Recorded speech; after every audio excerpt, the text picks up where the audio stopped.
Yeah, 8:31, yes. Yeah, or 8:31. I know, it's early where I'm at. You guys are all post-dinner. Wendy, you look like you're getting ready to turn in for the night there.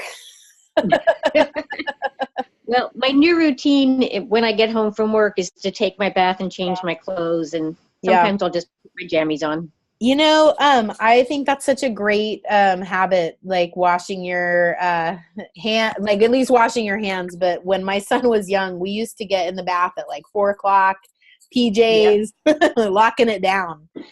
Hey, Especially Leslie. It is that time of year. Hi. Hey, Happy New Year.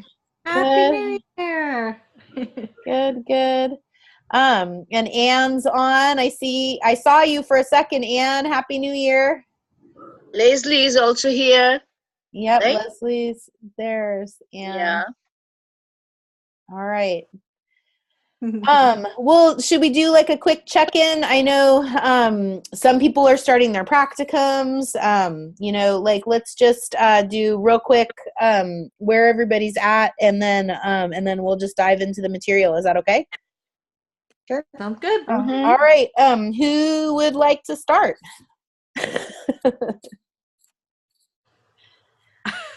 How about you, Leslie? I'll start. Okay. Okay, so I'm starting my practicum. I think I've officially started.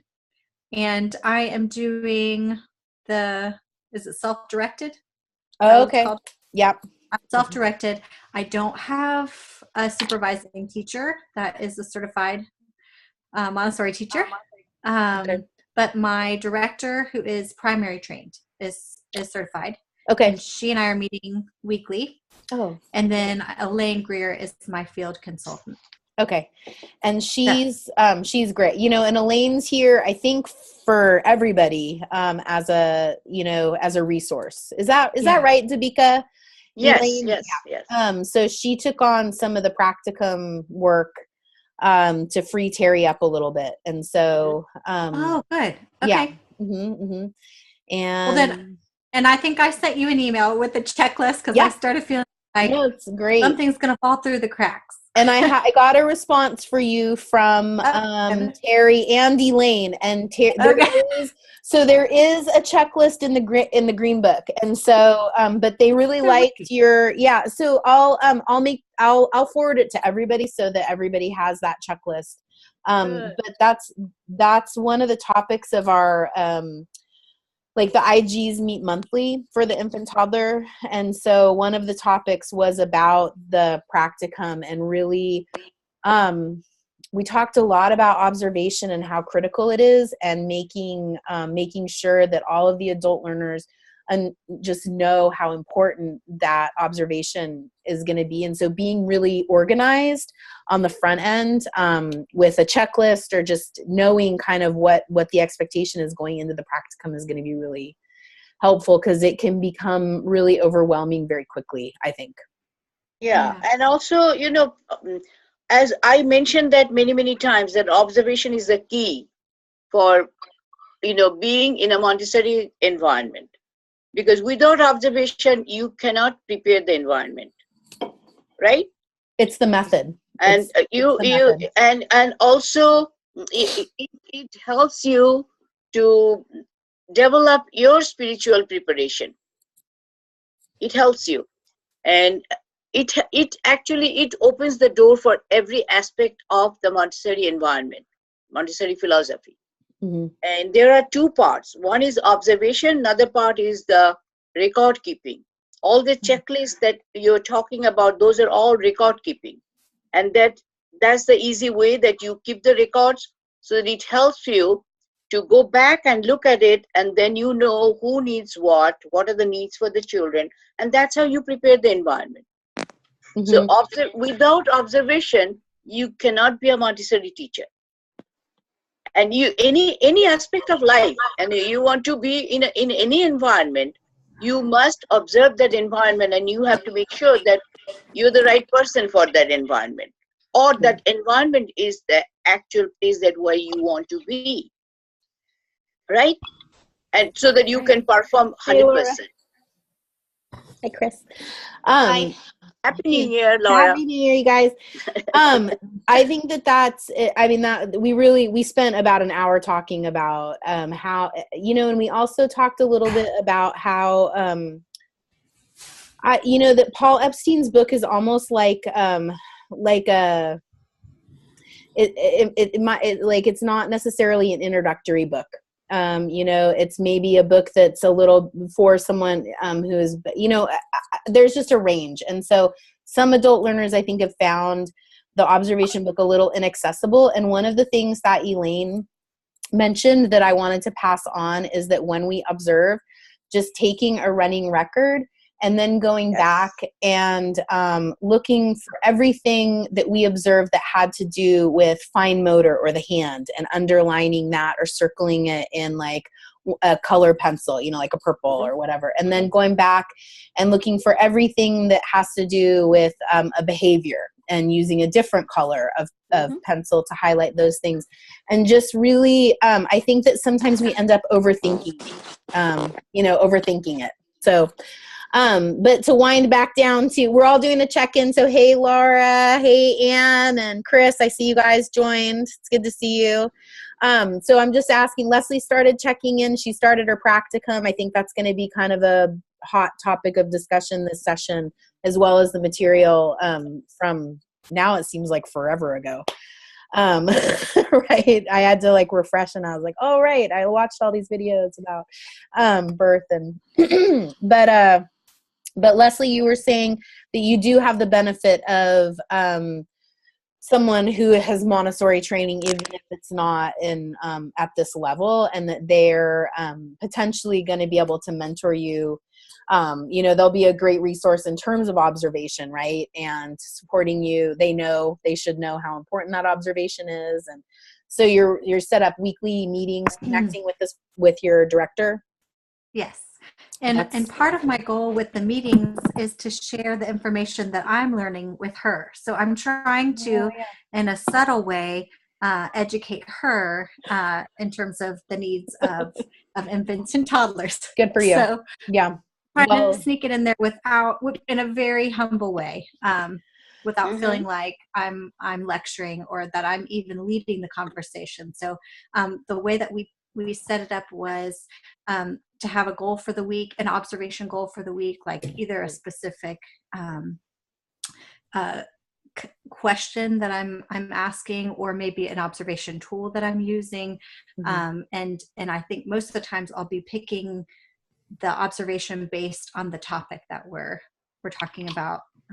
And that way I can kind of bring in the information that I'm learning and then try to focus on that in the classroom and focus on that in my mentoring. So that sounds great. And I know that you really made a profound effort to get very organized moving into your practicum. And I think that that's going to serve you well. And I it's great that your director is providing, is open to your feedback, because so often, is anyone trained are you trained at the early childhood level? Is anybody trained at 3 to 6? I have my training. And that's right. So I think not you guys, but sometimes sometimes I think that 3 to 6 teachers want to create like an environment that really mirrors that 3 to 6 classroom for the younger child, and it's just it's a completely different child. So it's tricky. It can be tricky. So, but good luck. Awesome. Let's who wants to go next? I'll go next. Yay, Casey. Yeah, so Leslie, just hearing what you had to say, I am like just 100% in the same boat as you. I'm self-directed, and I don't have a supervising teacher in with me who has a toddler certification. We just, over Christmas break, we went in and we did a huge renovation to our environment. We originally had 2. Now we've changed one of the environments into just a permanent resting room. And in the second environment, we knocked out a wall, and we have access to the movement room. So where we can't get outside because we are in Montana, we are able to, it's free flowing between the environment, the lesson area, and then into like more gross motor, large motor.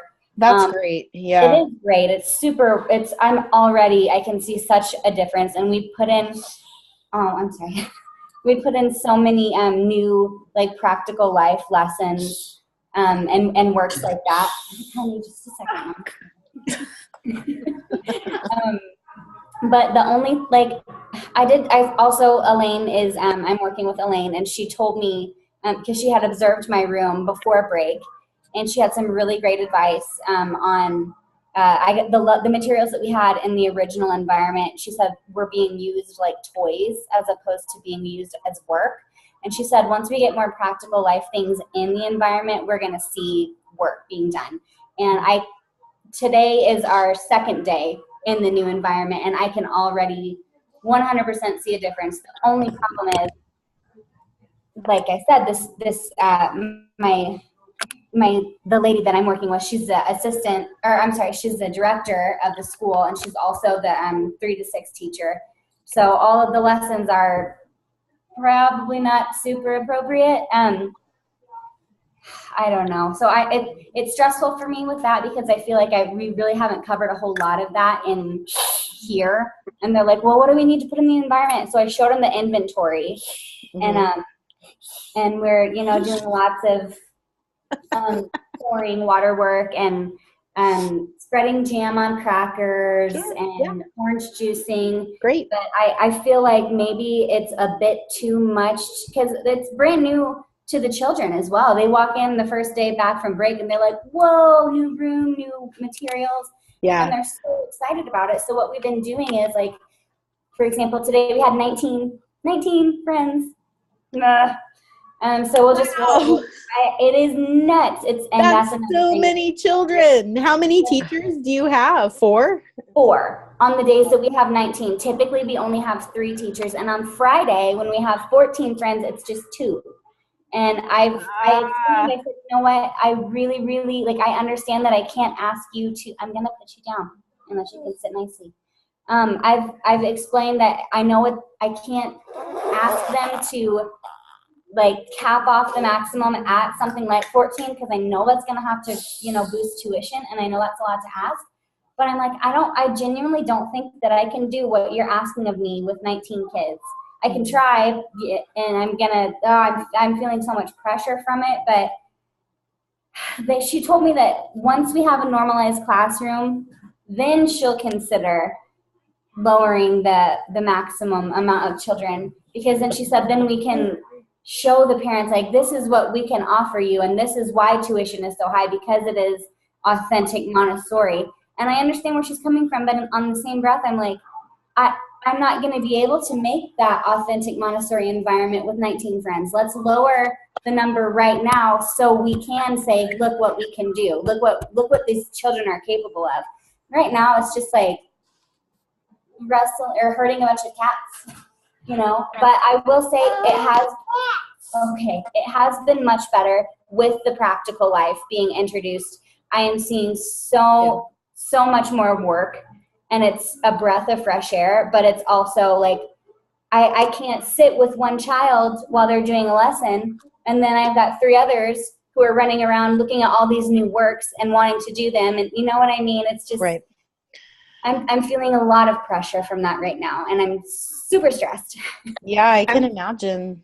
Casey, I was thinking, you mentioned how a lot of the materials in the classroom might be a little too complex. Yeah. I would say I would really stress the fact that, like you just said, it's hard for you to present a material to one child because the other kids are running around grabbing things that they're excited about. Really, if the materials are geared more towards their level, they should be able to pick them up and use them somewhat by themselves without a lesson. Yeah. So I would really mention, I noticed that these children cannot use these materials without a lesson on their own because it's too much for them. So we need to gear these more towards their level and still present lessons because it's important, and especially if a child asks you for one. But I mean, if the materials are causing you stress, then that's something that has to be changed. Absolutely. That's a great point. Yeah, I think I'll bring that back. That's again, we are going back to the observation stage.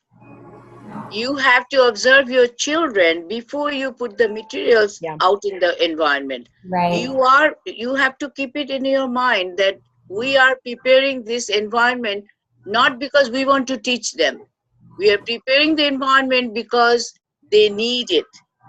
Right. If you are satisfying their needs, these materials are not going to be overwhelming, and you will not have any problem when you are working with one child. Another thing I would like to mention that, in the infant toddlers classroom, we normally don't do any formal presentation. Right. What we do is role modeling. In my classroom, when I was in infant toddlers classroom, I took the material from the shelf. The way I expect my children will do it, I did it by myself, and I took it to the place where I want to work, and I did it very slowly so that they can, see what I am actually doing, not as an adult, just like a child. I'm picking it up, sitting there, and start working by myself. And within 5 minutes, I have at least 3 children sitting around me and started working with it. Yeah. What do you do if they reach out and they try to take the materials? You let them. You honor that. Yeah. Yeah, you honor that. They can take the material and work, and even if they don't put the material back to the proper place, you don't have to, force them to do that. Okay. You let them do that. You do it as a role model. Your role is in the infant toddler classroom is nurturing the children by role modeling. Yeah, and you can watch. I mean, as soon as a child reaches out to take over, you can honor that and then keep an eye out. And if you watch them start to wind down that cycle of activity, that's when you can come in and say, oh, it looks like you're ready. Let's get this. Let me show you how to prepare this for our next friend. Like it's, we put the work back on the shelf. Sometimes I'll say, you put the work back on the shelf. Now we'll know where to find it for next time. And something else you can say is now it's all ready for the next friend to use. So, but if you miss that, if you come across the work and the work is not put away, as Dabika said, I would just model it, put it away the way that it's supposed to be put away, and then just know for next time to really try to keep an eye out for when that child is, because they don't know how to put it away yet. Actually that works better. You will see after 1 week or 2 weeks, they are doing it. They are just doing exactly what you are doing because they like to imitate. Mm-hmm. Right. And even the toddlers. And even if that child didn't return the work, somebody else will. That's I see that as well. Like children just walking through the classroom. Mm-hmm. Oh, here's something that didn't get put away. I'm going to put it away. Oh, here's whatever spill. I'll clean it up. So there will be always somebody who will remember where it goes. Yeah, there will be somebody who will know it. Oh yeah. What I've been trying to do. I'm sorry, I can't see you now. Can you at least hear me? Yeah, we hear you and hear you. Oh, there we are. See you. Yeah. So especially like today with the big numbers of 19, I have 2 teachers just take more than half of our friends into the movement room. Yeah, and then that way I can sit with like 4 max in the new area and like really feel like I have more of that one-on-one time or like better individual time, as opposed to like even just having like 8. The room is big, and I'm in the practical life area, and then my assistant is in the other area of the room with like the manipulative things. And even if we have 2 teachers and 8 friends, like it's still too much at once. And I don't know if that's just because it's all so brand new, or if I'm just doing nothing right. I don't know. It kind of just feels that way right now. Now, Casey, don't beat yourself up. Everything's new. It sounds like everything's new to everybody there. And I think I'm new to this too, so I don't want it to sound like I know or I think I know what I'm talking about, because I definitely don't. But one of the biggest things that I took from Elaine, and I remind myself every single day, is as long as they're not being disruptive or damaging or dangerous, that it's okay. Yeah. And they're meeting their need, using the material, even if it's not the way we intended. They are meeting their own need. They're gravitating towards using it in a way that makes sense to them, and it will come. And the other thing I took from Elaine that I have on a little post-it note in a bright color is just putting things out into the cosmos. Like, oh, I need to make this beautiful for my next friend to use it. And I've heard the toddlers saying, oh, I need to get a bowl for my next friend. And I didn't even think that particular child was even listening to me. Yeah. So we put these things out there, and they do get it. But when everything is brand new, the novelty of that part of it will take away a little bit from the procedural. And I think you just need to give yourself the grace you give the children, you know? Definitely. You're gonna make me cry. Right. You're right. I needed to be reminded of that. Thank you. Yeah. And just give yourself some grace and know that you're doing the best thing by them, and it will come. Give yourself time. Yep. Thank you. Thank you. All of that. Awesome. Well, Anne, do you want to do you want to check in next? Sure. So, guys, I didn't want you to think I went MIA or anything like that. The Moodle, my assistant had a series of personal crises. She lost her grandmother, and then just 3 days later lost her mother. Oh my gosh. So she was out the entire week preceding our break. And so I kind of just fell off the face of the earth because I didn't have any staff, and so I missed everybody. But jumping into practicum with 2 feet here, and we have I don't know about you guys, but winter break is a time when if any students are going to move classrooms, that's a common time at our school for that to happen. So I had some students move out and as some students move in. So we're just navigating those transitions right now. And the purpose being extra purposeful in our movements and modeling for those new friends. And again, Casey, I'm going to just say this one more time. I'm trying to give myself the grace of it's okay if she doesn't, finish the snack cycle, and it's okay if she doesn't put her dish in the exactly right spot, because I have seen the students that have been there since September are into the cycle, and I've gotten used to that. So giving these new students and ourselves as the adults the grace of, I have one student who's extra particular, and he gets a little bent out of shape if the bowl wasn't put in the right place. So he's like a little tiny reminder to myself that it's okay, if she doesn't put it back quite right. So that's where we are with things, and just navigating transition right now is kind of where we're at. All right. Well, that's a lot to deal with, starting your practicum and all of the work that accompanies that, while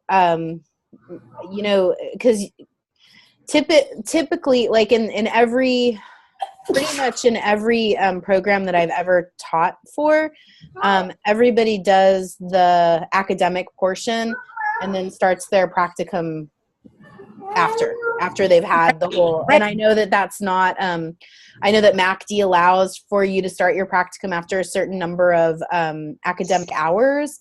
Yes. And I think that because you've had observation, that's probably the most important component of even though it might not feel like that. But so what you guys are about to do, I think is going to be hard. Maybe and actually in the beginning, even if you don't like the observation, you will see after a while, you will love it. Yeah. Once you start You can practicing do it. observing the children, you will love it. Believe me, I'm doing this for 43 years. Yeah. And in the beginning, it was very tough to find out what am I going to see. It looks like everybody is like chaotic situation. Everybody is doing whatever they want to do. But there are something that you can find it. Work there, observe there at least 5 years, and you will feel the change. There will be a difference. You then only after 5 years, after the training, being in the classroom for 5 years, then you will start beginning to be a teacher, and you will see that you are really loving observation. Observation is the most important thing. Like practical life is the door to the classroom, is the opening of the door of the classroom. Same thing, observation is the first key to open the door. If you don't have the key, you cannot open the door. Same thing, observation. And you will love it. You will love it. Yeah, Mercedes, I was thinking of my student teaching experience. I'm certified K to 6 here in Pennsylvania. Yeah. And so I was just kind of thinking of kind of comparing the two, like where I would have been in my academic program or my training, because it was a post-baccalaureate program. My bachelor's degree is not in education. Okay. So it was a post-baccalaureate program prior to getting my master's degree in education. So thinking about kind of starting that student teaching piece without being done with the coursework, not necessarily done, but kind of being in the midst of the coursework at the same time. And just the workload itself, just thinking about that part, like scared me. You know, I have every confidence that that every single person that I'm looking at here can do it. I know you guys can do it, but I think that sometimes it helps to just say, you know, to just know it's going to be hard, you know, and staying organized is important. And I think too that, you know, we tend to get what we need when we need it. And so you'll find, I think, moving through the course that, that you'll take what, you know what I'm saying, that probably the timing will line up correctly, you know, so that you'll get the material that you need kind of when you need it. I have some faith that does that make sense? It does. Yeah, Mercedes, I saw that coming up soon is preparing the environment. So I know a lot of us are talking about our environments, getting there, and maybe feeling a little bit like we're lacking in that area. And I was looking forward to see what the topics were, and I was really excited to see that we're going to be talking about that specifically very soon. Yeah. And I will also, I have so many images. I mean, I have so many things that I can share with you from my environment. I don't know, you know, maybe we could even do different chats in each other's environments, or I know you guys will be taking videos and whatnot. But I'm an environments gal. I love environments. I have a lot of passion for developing them, and I'm a great resource. So please don't underutilize me. Like, you can email me. Even now, I'm happy to help with any gaps that you feel like you could use some support with. So, all right. Yeah. In my practicum, I'm feeling like I'm invading on a routine, because I came in after winter break, the day after winter break, when everybody's coming back. They already have the kids in a routine. It's 15 children, but it's 12 every day. Yeah. And the parents are used to the teachers, the kids are used to everybody, and I'm the newbie. And when I make suggestions of things that I've noticed, like we've got a lot of climbing kids that like to climb on tables. And I'm asking, why don't we have like some steps in here? And they're a little resistant to, you know, offering change. So I feel like I'm going to be there. Just making suggestions. It seems like they're just a little resistant. They're already in their own path of. Yeah, I mean, I think that is it a Montessori classroom? Or a Montessori school? Does it have the word Montessori in the name? Yes, it's a Montessori school. Okay. Yes. So there, you know, the American Montessori Society publishes like a list of materials that one would expect to find in an infant toddler classroom. And that might be a place where you can, you know, kind of be neutral about, you know, say, hey, there's a resource that I'd like to share with you. You know, I think I get what you're saying. You don't want to start out by changing everything. And so probably building some relationships with some of the key adults in the classroom will develop that trust that's necessary to for you to be heard, you know. So hopefully you'll that will happen, and then maybe your suggestions will be a little bit won't, you know, will feel like that they can be heard with a different eye or ear. Yeah. So it doesn't seem so subjective if you're finding it on the website, right? You know, it's just this is the list of materials, and right here there should be a there should be some gross motor opportunity.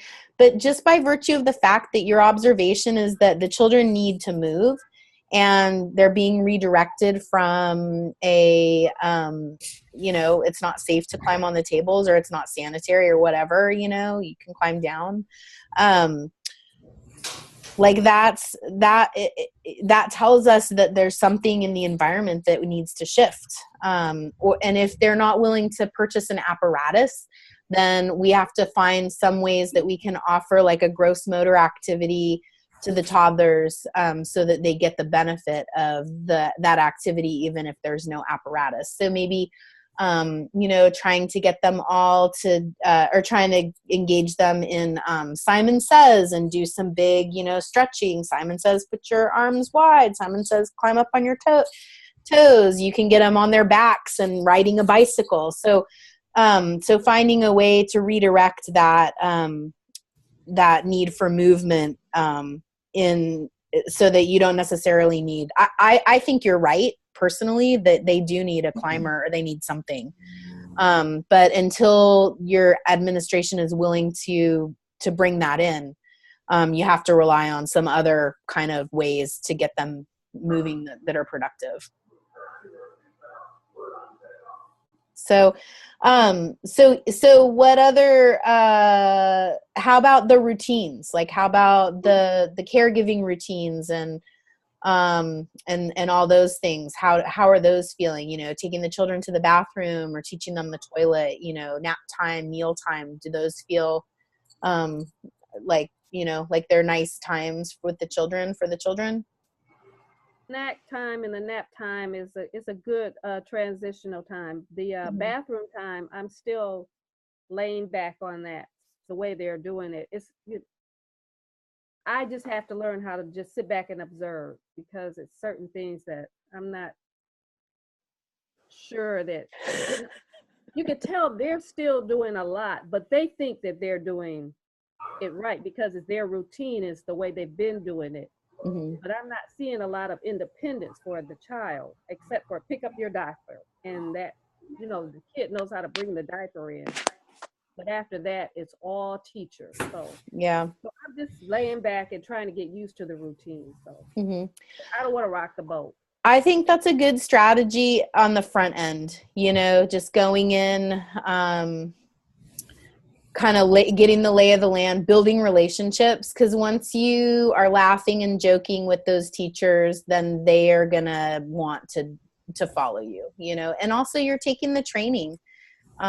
There's a lot of, this is a reputable, you know, you guys you're putting the work in, you know, so there's something to be said for that, I think. Yeah. Okay. All right. How about, who's next? I'll go. Great. All right, Laura. Happy New Year. How's it going? So I only had 1 week off of our 3, but that's okay. So I've been busy. I don't know if the rest of you guys had more than that. If you did, you're lucky. And I started my practicum this week, same as you guys. And I actually on Monday, we had so few kids due to illnesses. Yeah. So yesterday, you have to guess, what's today? I don't know. I'm tired. But so I was able to do my 1 hour observation for my case study child. And I chose a little boy that just started last week. Okay. And we only had 3 days of school last week, and I was only there for 2 of them, just because of the way the break fell, and then we had a snow day on Friday. So I haven't really gotten to know him very well. So I sat down and watched him for an hour, and I just did a running record, and he's the youngest in our classroom, but he will be 2 in February. So we have a fairly older classroom right now. But he's the youngest I have available to me for the toddler age. And I just, like, in first meeting him, I was like, wow, he's such a baby still. Like, he's just really baby-like tendencies. And I was just like, I was thinking he was like 18 months. And then I looked at his paperwork again, and I was like, oh my gosh, he's 2 in February. Oh, we have so much to do. But then when I sat down for the hour and just did a running record of everything he did for an hour, I just followed him around with my eyes, and I had to move my body a few times, but I realized how much he actually could do. It really opened my eyes. And so that was really a really positive experience for me for the observation. It was extremely difficult for me to not get up and do things in that hour. I was fighting myself, and I just kept looking at my assistant like, you go fix this. I can't, I'm going to lose it. I can't do it anymore. But it was really great. And then I was able to like make little star notes to myself about like materials that I really want to include for him, things that he, needs more practice in, maybe how a particular material definitely wasn't working for him the way he wanted it to, so how I could sort of modify that to gear it more towards, someone who just started in a Montessori environment.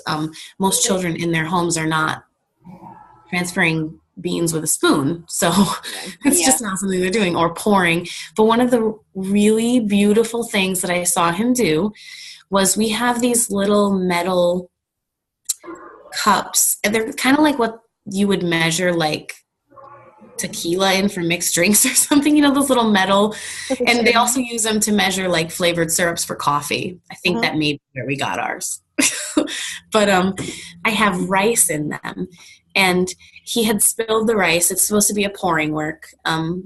He had spilled it, and he was picking it up, with his fingers, like just a few grains at a time. And he would pick it up, and then he would rub his fingers together and let it just tink, tink, tink, tink, tink down into the little metal cup. And he just did that over and over. And like other kids came to the table, and he would babble at them for a second, and then he would pick up more rice and just tink, tink, tink and drop it. And it made this great little noise, and he just had the best time with it. And I was thrilled. My assistant was sitting next to him, and she didn't make him stop. Like, she didn't stop him and say, let's clean this up. This is for poor. Like, and I was just, at any other moment, I may have. But at that particular moment, I was able to observe that, and no one interrupted. So great. That was, I don't know. It just seemed wonderful, but it was just really nice to see. And then I was able to use that sort of as like a segue into our team meeting that we had, and talk about, even if they've spilled it or they're not using it entirely correctly, don't interrupt. Never interrupt. Yeah. Wait for that moment when they're not doing it anymore, or they get up to leave, to then approach them and say, oh, let's, clean this up, like you said, get it ready for the next friend, something like that. And I used the example of how he was just dropping it in there, and how fascinating that was to him, and how great it was that it didn't get interrupted. So that was a nice segue into our little team meeting that we did. I've been home for all day today. I have a sick child and doesn't seem to be an end in sight for me for sickness. My daughter just got over the flu, and now my son has some sort of stomach GI bug thing. I don't know. There's been lots of snot and vomit and diarrhea in my life lately, and I'm like, well, us too. Yeah, maybe you'll find it oddly comforting to know that in Portland, Oregon, we also have the flu and conjunctivitis today. 2 children with the pink eye, the poop eye. Yeah. It's that time of year, I guess. I know. I'm going to tell my director. I should have told her today because she went snack shopping. Just, can you buy me cans of Lysol? I'm just going to like douse everything at the end of the day. I'm just going to spray kids down while they're sleeping. Not really, just kidding. Sometimes I spray myself down. Can we do that? Can we spritz them while they're sleeping with Lysol? Probably not.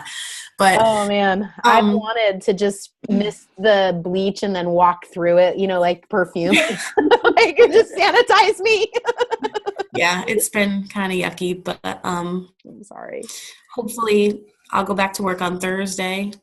Okay, fingers crossed. Do my classroom observation and possibly have something to write about in my weekly self-reflection. I have to be there to, I guess I can reflect on my life at home for the week, but sure. So yeah, it's. You had a great observation. Yeah. What? You had a great observation. I did. I was so happy that I was able to get that in, and now it's done for the month too, and I can like. One assignment down, but yeah. So that's for your assignment, but keep doing the observation like as much as you can. Well, because as much as you do the observation, you'll know the child better, and you'll be able to more prepared to prepare the environment for that child. And you will see the way he is having a point of interest when he was doing with the rice, listening to the sound. And that's what you have to do for practical life activities. Every activity must have a point of interest that will attract the child, and he will do it. He or she will get engaged, and that's how they build their concentration.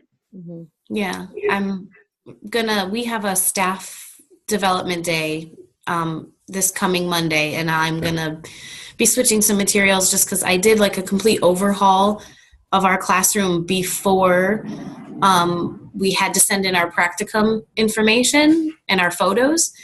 And I put out a bunch of language materials that are collecting dust, honestly. And then after I thought about it for a while, I was like, yeah, they're not very cool. Like, they're not very interesting. They're beautiful pictures to match. And there is one material that's these little tools, and they look real, and they actually have weight to them, but they're very small, and they're for object to picture matching, and the kids love them. And they walk around the classroom and like tap, tap, tap, hammer things, saw things, and then they come back to their mat. And I watched this particular boy that's my case study use that material, and he took the little axe and he went over and he tapped on a railing, and then he came back, and then he looked on the mat for the card and he matched it, and then he picked a different tool and he went around. And so he was doing that. He was making a connection. He was making a connection, and that is very important. Once they start making the connection, that's the point of interest. And other children were conversing with him about the particular tools, and they were talking about what they're called. And I want to be a part of that too. Since it is a language material, I'd like to sit down with him and use it. So we will get there. But yeah, it's been a good week, even though it's been stressful. And if I seem frazzled next week at the chat, or I don't know, my husband is leaving for a week for Haiti. So I'm on my own with 2 kids for a week too. It's going to be interesting. I've never, ever been away from him for more than like 24 hours. So we'll see. And I can't really contact him there either. It'll be interesting. Yeah. You can do it. Oh, I can do it. That's okay. Well, we'll be here to lift you up. And your kids will keep you busy. Don't worry. Oh, I'm sure. Awesome. Okay. Well, let's hear. I want to hear from Eugenia and Chris and Wendy before we sign off. So, Well, for me, it's like a different time of the year because we just we finished our school year in November. So what all of you are feeling, I felt it on September. So it all passes and goes away. And so right now, I'm more concerned in like more administration things because we're starting February. So we are. Do you hear me? Yeah. Mm-hmm. Yes. Because we're working in enrollment and on our summer workshop, and we're painting and like doing big work. And today we started to think how to put the furniture back together in the classrooms, and taking old material and thinking of new material as well. So it's quite different for me right now, but I'll be doing what you're doing in March. Yeah. Great. Awesome. Well, my month started off pretty crappy, and it's gotten even crappier in my personal life. So I'm just trying to keep my head above water. It started out with my dad had a heart attack, and my mom and I did CPR on him, and he actually ended up passing away. Oh, Chris. So, so sorry to hear I know it's been pretty crappy. And then on top of that, my ex-husband has been a real jerk, and so I've had to have many trips to the police station and with my parenting plan, and so work has been work. Yeah. It's been pretty crappy. I'm just trying to keep my head above water. Oh, I'm so sorry. I feel, honey. I thought maybe after when we talked to you last time that things were looking good for your dad. That must it actually was pretty good. He came through pretty good. He didn't have any brain damage, and nothing was wrong with him, but his lungs kept filling up with fluid, and he just couldn't.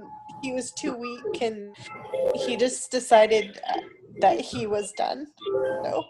Oh my gosh, that's a terrible. But we got to all be there with him, and we got to say our goodbyes, and in the end it was good, but it was hard. I can imagine. And how's you have a daughter, right? You have a child, your little girl. I do. I have two daughters. I have a 20-year-old actually that lives with me that's going to college, but I have a 13-year-old that I've been kind of arguing with her dad.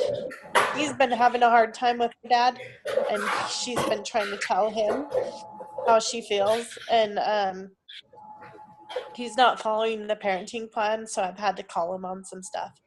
But so I've been staying with my mom a lot, spending the night with her because she lives in the same town but is pretty lonely. I mean, they celebrated their 48th wedding anniversary in November, so they were together for a long time. But been pretty crazy. Yeah, that's a lot. It is very hard when you have somebody sick. That's what's going to happen to me very soon, I know. My uncle is very sick, and I'm hopefully I will get the reservation and I will fly to India next week. So, well, good luck. You know, life is like that. We all will have someday something. Yeah. Take advantage of those little hugs and little ones sitting in your lap. They know what we need, and they give it to us. Yeah, they do. Snuggle them. Yeah. Work has been pretty good though. We did have some kids move up, and then we had new kids come. So, and I work with some pretty amazing people that are pretty understanding. Yeah, I'm so glad. So, yeah, definitely. Well, Chris, sorry. No, I mean, this is real. This is life. We that's life. Yeah, we'll be holding. I know that I'll speak for everybody. We'll all be holding you in our hearts this week. So unfortunately, I have not done very much schoolwork at all in this Moodle. So I'm gonna try to play catch up really fast. Well, it's not going anywhere. So yeah, we are here. There's another break coming up too. I heard that. It seems impossible. Well, Chris, reach out to me if you want to connect. Okay. So just know that I'm here for you. When is the next break? When is the next break? It's like it would be like In week February. 30. In February. There's 9, 10, 11, 12, and then there's a break. Okay. 4 weeks. It's sometimes in, I think it's in February 1st to 7th, something like that. Okay. Oh, that's over my birthday. Cool. Yeah. Just for I don't have you. any plans. I'm not sure though, but it's in February, not February in January. You guys, my birthday's on the 21st. Coming up. Yay. Coming up. It's 28. Awesome. I have a question. In terms of observations, the required observations. Yeah. Am I correct in understanding that the case study and our classroom observation are two separate things? Like we have to do a separate observation for a toddler in our class and as well as weekly observations of our class. Yes. Yes. Yeah. Yes. Okay. It's for your case study, you have to do a toddler between 15 and 22 months, 24 months. And it has to be 1 hour a month. And then an infant between so many weeks gestation and like 3 months. And that's an hour a month. Right. And then you have weekly classroom observations. But I had to double check. I'm not sure how much time, like how big of a chunk of time they want that to be. Or if it's just, if you can just sort of conglomerate what you've done throughout the week in observations, or I'm not sure about that. But I don't know that I totally understand your question, or Laura. So let's check in with me. Yeah, Laura answered it. Okay. So what I would say too is that sometimes it'll be hard to find an infant environment, especially a Montessori infant environment. And so, Dabika, would we something that I've been flexible in the past is just if you know someone with a baby, and you can go into their home and observe the baby. That's what I'm doing. Well, if you're observing in a prepared environment, if you have somebody has a baby, like Terry's grandson, and he is in an environment where it's a prepared environment. Everything is almost set up there. So in that kind of environment, if you're observing, I think that should be fine. But if you're just observing a child, and the child is not given enough opportunity to satisfy his needs, then it will be hard, to get something from the observation. Okay. You know what I mean? Am I clear?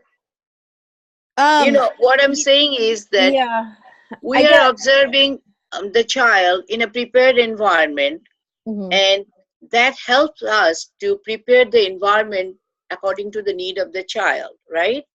Sure. And if we are just observing a child in the house, you won't be able to provide any materials there. So how they're going to set up the environment for them? Okay, I think I'm going to have to go back because I don't think that I understand the assignment. So let's table that because I want to hear. To me, I would suggest you find some program that has infant programs and go there. And that's what we did when we did the training. I had to do that. Well, I had to do separately infant and toddlers. And if you don't, other than my program had infant and toddlers, but still, Ginny, my teacher was Ginny, Ginny Varga, and she asked us to do some observation in the other schools, and I did. And when she had some video taping in the New Rochelle, they had a infant toddlers program, and she put the video in the classroom, and we were watching from our classroom. She made the setup, so we observed like that. So to me, if I ask you to do the observation, I would prefer you to go in a Montessori classroom environment and observe. I think that that's definitely the preference. I just don't know if everyone what has they access want, Yeah, it does. It does say under that assignment's description that you can go into someone's home and observe, or even like your church nursery or something like that. I definitely do not have access to an infant program, so all right, I can only do what I can do. But that answers the questions. Okay. Wendy, how are things going for you? You started your practicum this week also, yes? Yes. I don't even know what to say. We've been having a pretty good week. We haven't had a lot of sickness, so everybody's been there. Good. We haven't had anybody move up into our class or out of our class, so we're pretty at a good status quo right now. That's great. And we're getting to see the kids really take on the classroom routines on their own. Coming in to wash their hands, we don't have to call them all in anymore. They come and they know how to do it. And the same thing, we actually moved where they put their shoes because we didn't want muddy, snowy shoes in the classroom. So we found a place out in the hall, and I labeled it, with their names, and they're learning, where their name is and where their shoes go, even the littlest ones. So that's been really good. We've just been trying to keep the status quo and, keep the materials. I still am trying to figure out exactly, which are the best materials. I guess that changes all the time. And I try not to put out too many things at once. I have one little boy who still likes to use the sweeping motion and just sweep everything off the table. So I try not to put out too many things with a lot of little pieces, because nobody really wants to clean those up. That's fun. We used to strategize like the top of our shelves, or the shelves that are close to the entryway. I always wanted those shelves to have just minimal pieces, because those are the places where the children will, because they like to stand and do work. And then if there's some work on the top shelf of the shelf that has a lot of little pieces, then you're constantly cleaning it up. Or if the work, the shelf right by the entry, if it has a lot of little pieces, those are the things that, because the children will hang out, during waiting for a transition to go outside or coming in. Those are the shelves with the most, I think, action. So, and the same boy, it seems like everything he's involved in ends up on the floor in the noisiest possible way he can find. He's in the sensitive period of sound. Yeah, I think that's what it is. I was just sitting here thinking about it. He loves to knock the chairs over and hear that sound as they fall down. Do you have musical instruments in your classroom? No, we have shakers. I was just now, as I was sitting here thinking about it, maybe see if I can get a xylophone. Drum, a drum, something like that, because he's just a very noisy child. That's hard to listen to.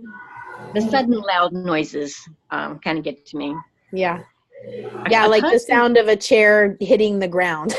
It's loud. I can handle a constant whine, or I can handle a constant crying, but sharp sounds, it's like, startles me. Yeah, totally. But, and my assistant and I were developing some good routines.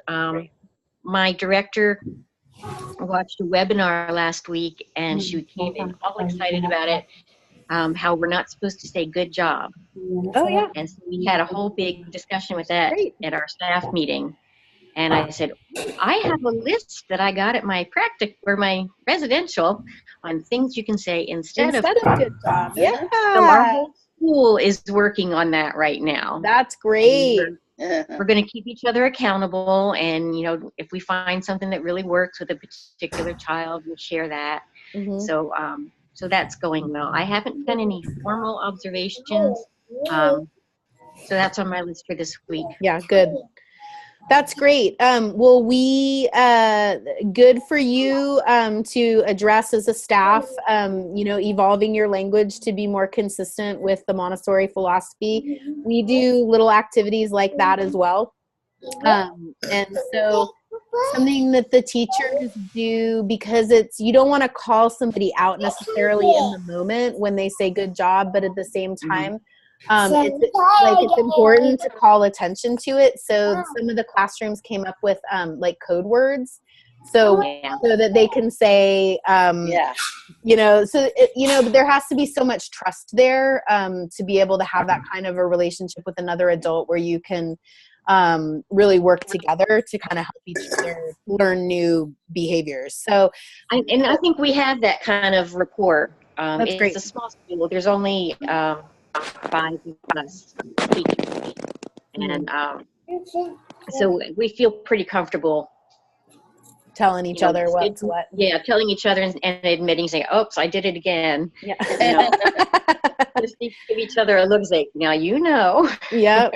No, I think it's a great endeavor. So I'm behind you 100%. I think that's a really, really great way to just the materials on the shelf are great, but at the end of the day, I think we're the prepared. We're such a big part of the environment, and everything is a presentation. Like, everything from you taking a work off the shelf, or just talking to another adult, talking to a child. How do we move through the classroom? So how do you talk to somebody authentically? So those are, good job, Wendy. I'm so proud of you. Well, I was doing it for you, Mercedes. Yeah. So. As well you should. No, I'm just kidding. Oh my goodness. We're a little bit over. So what, is there anything that we need to address that it pertains to the material that we covered? It seems like a little while ago, although I've seen a few posts come through. I've tried to really address all of your posts on the discussion boards. Like when I saw them come through, it seems to me like you have a really strong grasp as a group of the material. But there's something that Dr. Montanaro, I don't know, sorry if it's in, I don't think that we've gotten to it yet, but because we talked about, it's chapter 2 and chapter 3 in Understanding the Human Being. So is there anything from the material that you feel like you need clarity on, or something that you want to unpack before we sign off for the night? I want to let there be an opportunity for that. So I guess I turned in all my paperwork to do my practicum, but like I said, I've been out of touch with reality for a little bit. Yeah. So how do I find out if that all got approved? Let me check in with Elaine. I will send an email to you and to Elaine just to say that Chris is looking for clarity on moving forward with her practicum. And then we'll go from there. Is that okay? Yeah. Awesome. Perfect. Mercedes? Or is there something I can do instead of you, putting you in charge of that? It's okay. Let me do it. Well, I'll send an email. Okay. I'll initiate. And then if you don't hear back from her, follow up with her and Terry. Okay.